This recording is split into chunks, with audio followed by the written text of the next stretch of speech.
नमस्कार, स्वागत है आप सभी का क्लिक इंडिया में। संघ प्रमुख मोहन भागवत का एक बहुत ही बड़ा बयान सामने आया है, जिसके बाद भारत की राजनीति में हलचल मच गई है। इस बयान को कहीं ना कहीं जेपी नड्डा के पुराने बयानों से भी जोड़कर देखा जा रहा है। आखिर क्या है ये मामला, आइए जानते हैं इस पूरे डिस्कशन में, जिसके लिए हमारे साथ मौजूद हैं क्लिक इंडिया के सीनियर एग्जीक्यूटिव एडिटर राजीव जी। सर, बहुत बहुत स्वागत है आपका। शुक्रिया डिम्पी। सर, आखिर ये क्या है पूरा मामला, क्यों संघ प्रमुख इतना भड़के हुए हैं? देखिए, भड़कने की बात तो है। संघ को भाजपा का मातृ संगठन कहा जाता है। मातृ संगठन का मतलब आप समझ रही होंगी। जिस संघ ने भाजपा को जन्म दिया, आज अगर भाजपा कह रही है या फिर भाजपा के जो अध्यक्ष थे नड्डा साहब, वो ये कह रहे हैं कि अब संघ की जरूरत नहीं, भाजपा बड़ी हो गई। तो ये सोचने वाली बात है, कितना बड़ा अवसरवाद है, कितना बड़ा अहंकार है भाजपा का जी। और जिस संघ की उंगलियां पकड़कर भाजपा ने चलना सीखा, जिस मां की उंगलियां पकड़कर आपने चलना सीखा, और आप कह रहे हैं कि अब आपकी जरूरत नहीं, तो ये एक बहुत बड़ा राजनीतिक अवसरवाद के तौर पे इसको देखा जाना चाहिए। और इस राजनीतिक अवसरवाद ने इस 2024 के लोकसभा चुनाव में बता भी दिया कि भाजपा कितनी बड़ी हुई है। बातों से बड़ी है या सच में वो बड़ी हो गई है। मात्र 240 सीट। अब देखिए ना, 2014 में कितनी सीटें आ रही हैं भाजपा की? 282 जी। 2019 में आ रही है 303 और 2024 में कितनी आ रही है? 240। तो भाजपा, इसीलिए नड्डा साहब कह रहे हैं क्या कि बहुत बड़ी हो गई है या बड़ी हो गई है, अपने दम पे ले आते। और नड्डा का ये बयान, नड्डा कितने गैर जिम्मेदाराना बयान दे रहे हैं, और नड्डा को एहसास है कि उन्होंने देश में क्या किया है।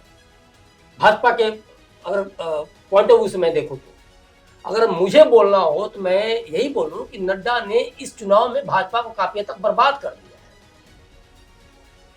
है। नड्डा या भाजपा के एक और नेता, जिस मोदी लहर पे सवार होकर जो चुनाव 2 बार जीते, इस बार भी उनका यही था। ऐसा नहीं कि नड्डा का बहुत बड़ा जनाधार है। अगर नड्डा को देखा जाए तो उनको उनके परिवार के बाहर वोट नहीं मिल रहा है। नड्डा का ये राजनीतिक करियर है, नड्डा का ये जनाधार है। लेकिन स्टेटमेंट देखिए, नड्डा क्या कह रहे हैं। नड्डा कह रहे हैं, मतलब पता नहीं उस दिन क्या हो गया था। नड्डा कह रहे हैं कि काशी मथुरा हमारे एजेंडे में नहीं है। आप समझ रही हैं इसका असर कहां गया है? अयोध्या में जो चुनाव हारी है भाजपा, क्यों हारी है? लल्लू सिंह तो 2014 में भी जीते थे, 2019 में भी जीते थे, और इस बार श्री रामलला की प्राण प्रतिष्ठा हो रही है, तो लल्लू सिंह क्यों हार गए? इसके पीछे चाहे जो भी बयान दिए जा रहे हो, राम मंदिर तो बना ना, और लोग कह रहे थे ना कि रामलला हम आपको लाएंगे और मंदिर वहीं बनाएंगे। बन गया मंदिर। लेकिन नड्डा ने क्या बोला? मथुरा काशी हमारे एजेंडे में नहीं है जी। भगवा हमारी पहचान नहीं है। नड्डा ने, मैं इसीलिए कह रहा हूं, बड़ी जिम्मेदारी के साथ कह रहा हूं, नड्डा ने पूरे भाजपा को इस बार के चुनाव में बर्बाद किया है। चंद्रगुप्त मौर्य को देख लीजिए, सम्राट अशोक को देख लीजिए, आप शिवाजी को देख लीजिए, महाराणा प्रताप को देख लीजिए, किसका झंडा भगवा नहीं था। भारत सनातन में वास करता है, सनातन भारत में वास करता है। शुरू से भगवा हमारी पहचान रही है, इस देश की पहचान रही है। मैं अगर ये बोलूं कि नड्डा को भारतीय संस्कृति की पहचान ही नहीं है, तो गलत नहीं होगा, और शायद सच में पहचान नहीं है। अन्यथा नड्डा तो अगर चंद्रगुप्त मौर्य से लेके, शिवाजी से लेके, महाराणा प्रताप से लेके, अभी न जाने में कितनी मैं नाम गिरा दूं, लेकिन यही काफी है। सम्राट अशोक की मैं बात करूं तो सबका भगवा, तमाम बलिदान। आप भाजपा से भगवा को मत जोड़िए, आप आरएसएस से भगवा को मत जोड़िए, आप भारत की संस्कृति से जोड़िए। और अगर आप भारत की संस्कृति को पढ़े होते, समझे होते, तो आप इस तरह के बयान नहीं देते। और अगर ऐसे बयान आ रहे हैं, जी। क्या हुआ, 32 सांसद लेके उत्तर प्रदेश में भाजपा, और इससे चलते गठबंधन सरकार बनानी पड़ रही है। बहुमत से दूर हो गए आप। 82-303 अपने आप सुधार लेते ना भाजपा 19 में। फिर क्या हो रहा है, फिर आप खत्म हो जा रहे हैं। तो गुस्सा होना तो लाजमी है। नड्डा ने बहुत ही गैर जिम्मेदाराना, आप सोचिए ना, उसके पहले आप क्या क्या कह रहे थे, जो राम को लाए हैं हम उनको ले आए, राम भक्त ही राज करेगा दिल्ली के सिंहासन। आप जो बयान दे रहे हैं, तो एक भाजपा अध्यक्ष का बयान नहीं था। अब इनको अध्यक्ष किसने बनाया, अब देखिएगा, एक चीज मैं बता दूं, इस बार जो भाजपा अध्यक्ष के चुनाव में जो देरी हो रही है, ये कहीं ना कहीं नड्डा जैसे भाजपा अध्यक्ष को चुनने का गलत डिसीजन के तौर पे ही लिया जा रहा है, और इसीलिए फूंक फूंक के लोग कदम उठा रहे हैं। सारा कुछ हो गया, कैबिनेट हो गया, सब कुछ, शपथ लेने वाले ले लिया मंत्री लोगों ने, लेकिन भाजपा अध्यक्ष का भी वो नहीं हुआ है। तो क्यों? क्योंकि भाजपा को पता है, भाजपा को बहुत अच्छी तरह पता है कि क्या किया है नड्डा ने। तो ऑब्वियसली गुस्सा होना तो लाजमी है, इसमें कोई दो राय नहीं कि इनके ऊपर कल को समय है, समय की बात है, अभी कुछ दिन और गुजरने दीजिए, ताकि विपक्षी ज्यादा उस पर हावी ना हो। तो अभी गुस्सा तो की वजह तो है। तो क्या बीजेपी ने आरएसएस से कहीं ना कहीं दरकिनार कर लिया है? बीजेपी ने आरएसएस से क्या बीजेपी दरकिनार करेगी? अब तो बीजेपी औंधे मुंह गिरी है, कह सकती है, मुंह नाक सब लाल हो गया बीजेपी का 240 सीट लाकर। मोदी जी भी परेशान है। आज अगर देश में वोट मिल रहा है तो किसके नाम पे मिल रहा है? मोदी लहर 240 जो सीट आई है ना, मोदी योगी के नाम पे ही आ रही है। और ये जो 32 सीटें आई है उत्तर प्रदेश में, योगी के नाम पे आई है। आप ये बताइए कि मोदी योगी के अलावा कौन से किस भाजपा नेता की लहर है? उस लहर पर सवार होकर ये जीत जाते हैं, 2 बार जीते, और इस बार भी जो, तो ये जो 240 सीटें हैं ना, ये भी मोदी के नाम पे ही मिली हैं। अन्यथा लोगों ने जो किया है, आपको हम लोग कल भी डिस्कशन कर रहे थे कि जो संगठन में जिस तरह की राजनीति हुई है, जिस तरह से पैसे को लेकर बंदरबाट हुआ है, जिस तरह से होटल और रेस्टोरेंट और दुनिया चलाने के नाम पे, और जिस तरह से अपने व्यापारिक प्रतिष्ठानों को बढ़ाने के तौर पे लोगों ने एक तरह से पूरे पार्टी को नुकसान पहुंचाया है। और जिस तरह से अमित शाह की दखलंदाजी के बाद ये चीजें देखिएगा सब आएंगी समय के साथ। जी। अमित शाह ने कहा जा रहा है कि ऊपर से सीधे दिल्ली से लोगों को मतलब पैराशूट उसके तहत ला के गिरा दिया गया उत्तर प्रदेश में या अन्य स्टेट्स में, और जमीनी न सच्चाई पता थी न जमीनी ये सब उन्होंने काम किया था। इसके बाद हुआ क्या, घात प्रतिघात भी खूब हुए। और एक बड़ी बात बता दूं, जबरदस्त कार्रवाई होगी, और मान के चले 3-4 महीने में ही संगठन में बड़ा फेरबदल भी देखने को मिलेगा। और सबसे पहले ये फेरबदल वहां होगा जहां विधानसभा चुनाव है, जिन राज्यों में। अच्छा, ये बहुत बड़ा फेरबदल होने वाला है। और शीर्ष नेतृत्व तो बहुत गुस्से में है, इसमें कोई दो राय नहीं जी। क्योंकि देखिए हारने कोई वजह ही नहीं थी। हम देखिए पत्रकार बंधु लोग चाहे जैसे भी चीजों को अपने अनुसार मैनिपुलेट कर लें या फिर तर्क गढ़ लें, लेकिन भाजपा के हारने की और अखिलेश यादव का अगर वहां इतनी सीटें आ जा रही हैं और भाजपा की बड़ी, तो ऐसा अखिलेश यादव ने क्या किया था?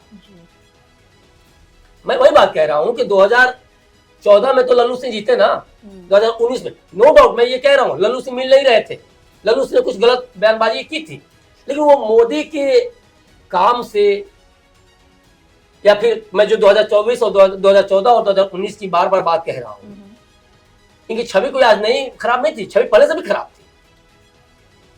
रिपोर्ट चाहे जो दी गई गलत दी गई, बोल तो रहा हूं। और अभी क्या हाल है कि लोग अब पैरवी भी कर रहे हैं हमारी कुछ दोस्तों से बात हुई, उस आधार पर साफ शीर्ष नेतृत्व से इंडायरेक्टली कि भाई बचा लो, अब की बार आगे से गलती नहीं होगी, लेकिन किसी भी कीमत पर शीर्ष नेतृत्व बख्शने के मूड में नहीं है। तो भाजपा आरएसएस से इसीलिए दर, और ये देखिए ये कुछ जरूरी भी था। भाजपा के जो नेता थे ना, काफी हद तक उन्मत्त जो साण होता है ना, उस तरह से ना मिट्टी कुरेदते हुए चल रहे थे। अभी तो सिंह में लग गई है, एक तरफ नीतीश लगे, एक तरफ चंद्रबाबू नायडू लगे हैं, अभी होश ठिकाने हैं। तो ये चीजें कहीं ना कहीं भाजपा को उन्मत्त साण की तरह या हाथी की तरह तो व्यवहार करने के लिए है ना उकसा ही रहा था। और ये इनको लगा हम हार ही नहीं सकते, हम अपराजेय हैं, अकल तो ठिकाने आई है। और इसी क्रम में जो नड्डा का बयान आया, नड्डा के बारे में क्या मैं बोलूं, मतलब एक अध्यक्ष के तौर पे अगर कोई वहां बच्चा भी बैठा होता तो नड्डा से ज्यादा अच्छा बयान देता। जिस जड़ के उस पे बैठे हुए हैं आप, जिस पेड़ पे उस जड़ को ही काट रहे हैं। भगवा हमारी पहचान है, भगवा हमारी पहचान है, पूरी जिंदगी भाजपा चिल्लाती रही, देश की संस्कृति ही भगवा है। मैंने तो बता दिया ना, मैं आज भाजपा दुनिया के पक्ष में नहीं बोल रहा हूँ, मैं अपनी पूरी संस्कृति की बात कर रहा हूँ, मैं चंद्रगुप्त मौर्य की बात कर रहा हूँ, मैं सम्राट अशोक की बात कर रहा हूँ, मैं शिवाजी की बात कर रहा हूँ, मैं महाराणा प्रताप की बात कर रहा हूँ। आप उसी को कह रहे हैं, आप कह रहे हैं कि मथुरा काशी। आप आज ये क्या है, नड्डा के बयान के बाद ही आज जो ये सोशल मीडिया पर आप देख रही हैं कि वहां जाके प्रसाद मत खरीदना, अयोध्या में खाना मत खाना, ये क्या है, ये लेफ्ट का एजेंडा है, ये लेफ्ट का एजेंडा है। और इसका देखिए बड़ा दुर्गामी परिणाम होगा। इसके माध्यम से मथुरा और काशी में मैसेज दिया जा रहा है कि भाई तुम इसको सीरियसली मत लेना। और जैसे अयोध्या में सीरियसली नहीं लिया गया, जिस तरह से उन्होंने बोला, मटिया मेड कर दिया, उसका परिणाम है मथुरा काशी में भी जाएगा। अगर चीजों को सुधार लिया गया तो अलग बात होगी, लेकिन अगर इस आधार पर एनालिसिस करें हम अगर, तो मथुरा काशी में भी बहुत ही बुरा परिणाम इसका आएगा आने वाले समय में।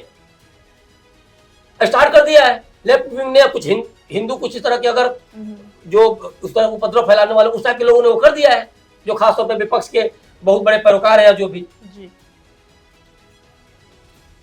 तमाम तरह की मुआवजा नहीं मिला वगैरह। अरे भाई कोई सामने आके सबूत साथ पेश करे, और जिनको मुआवजा मिला तो आके नहीं कह रहे हैं कुछ भी, हमें इतना गुना मिला है।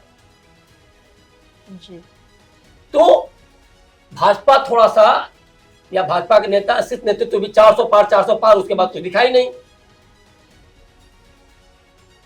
वो खैरियत मानिए कि सीटें वहां आके रुक गई, अन्यथा कुछ और भी देखने को मिला। और इसीलिए ये इसको लेकर तो कोई दिक्कत ही नहीं है, और इसीलिए संघ से उसने धीरे धीरे, अब ये जो बयान नड्डा का आया है, ये संघ से दूरी के तौर पे इसको देखा जाना चाहिए। 3-4 जो बयान आपने दिए हैं, आप सोचिए इस बयान का क्या है, आपकी राजनीति क्या कह रही है, आपने क्या बयान दिया। तो इसमें कोई दो राय नहीं है, बड़ा समझने लगी थी भाजपा। और देखिए 2 चुनाव में 2014-2019 में संघ का साथ रहा भाजपा के साथ, और ये रामलला की प्राण प्रतिष्ठा तक चीजें बहुत ठीक थी, क्योंकि आप देखिए गर्भगृह में जा रहे हैं कौन, संघ प्रमुख जा रहे हैं। चाहते तो मोदी को कर देते, लेकिन वहां तक रिश्ता सही था। उसके बाद इनका चाहे जो भी इनका आंतरिक हो, मैं इस पर नहीं जाना चाहूंगा, लेकिन कहीं ना कहीं चीजें खराब हुई हैं।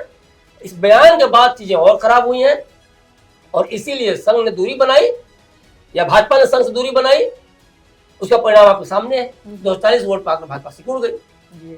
तो ओवरऑल कहीं ना कहीं भाजपा ने दूरी बनाई, इसमें कोई दो राय नहीं। आपने बात की जेपी नड्डा के बयान की, आपने बताया कि वो किस तरह से सीधे तौर पे एक गलत बयान था, अपना ओवर कॉन्फिडेंस दिखाना था। लेकिन अगर बात करें जेपी नड्डा के अध्यक्ष के तौर पर चुनाव में प्रदर्शन करने की, तो आपको क्या लगता है कि कैसा प्रदर्शन रहा उनका? देखिए मैंने बोला तो, अगर भारतीय इतिहास में मुझसे कोई पूछे जी कि सबसे खराब भाजपा अध्यक्ष कौन है, तो मैं जेपी नड्डा का नाम।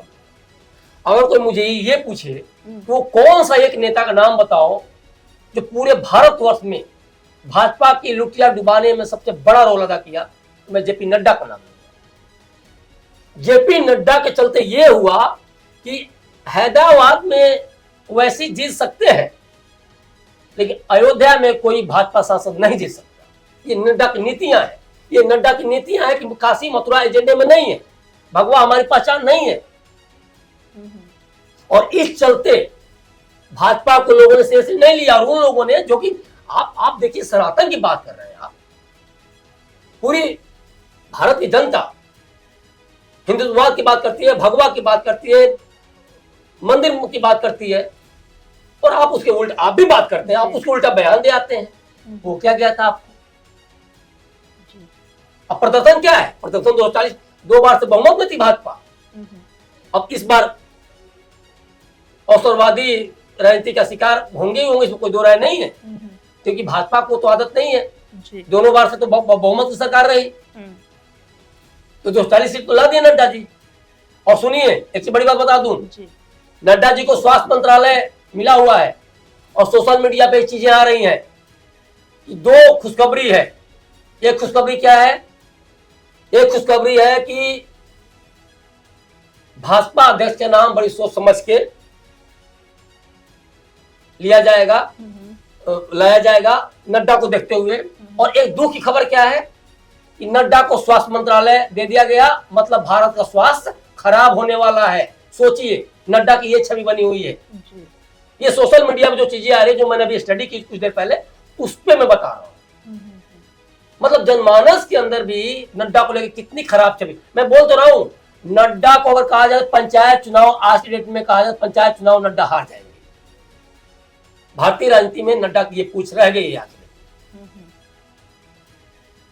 तो ये प्रदर्शन है नड्डा का, इससे ज्यादा इनको कुछ नहीं कह सकता। और इसीलिए अब आने वाले समय में देखिएगा, जो खासतौर पे जो मैंने संगठन के अंदर बोला है फेरबदलना, वो रियली बहुत बड़ा फेरबदल होगा। वो अपने में एकदम ड्रास्टिक चेंजेस की तरह होगा। संगठन में क्या फेरबदल होता है ये देखना अपने आप में बहुत दिलचस्प होगा, लेकिन फिलहाल के लिए हम अपने डिस्कशन को यहीं रोकते हैं। अगले डिस्कशन में एक नए टॉपिक के साथ आपसे रूबरू होंगे। तब तक के लिए आप देखते रहिए क्लिक इंडिया। नमस्कार।